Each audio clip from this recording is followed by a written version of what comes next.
मुत्तहदा अरब इमारात के निजी शोबों में मुलाजमत के ख्वाहिशमंदों के लिए बड़ा ऐलान। अरब मीडिया के मुताबिक इमारात में प्राइवेट सेक्टर के मुलाजमीन की तालीमी असनाद की तस्दीक के मसले को हल कर दिया गया है। मुत्तहदा अरब इमारात में निजी शोबे के मुलाजमीन की खिदमात के लिए एक नया इदारा कायम कर दिया गया। अरब मीडिया के मुताबिक इमारात में प्राइवेट सेक्टर के मुलाजमीन की तालीमी असनाद की तस्दीक के मसले को हल कर दिया गया है।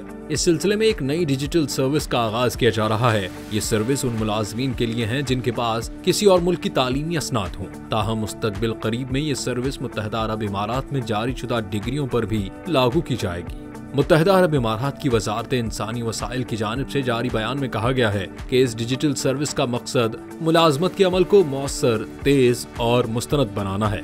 नई डिजिटल सर्विस MOHRE की वेबसाइट, स्मार्ट एप्लीकेशन और मुल्क भर में मौजूद कारोबारी खिदमात के मराकज से हासिल की जा सकती है। याद रहे कि मुत्तहदा अरब इमारात में काम करने के लिए तालीमी असनाद की तस्दीक लाजमी है।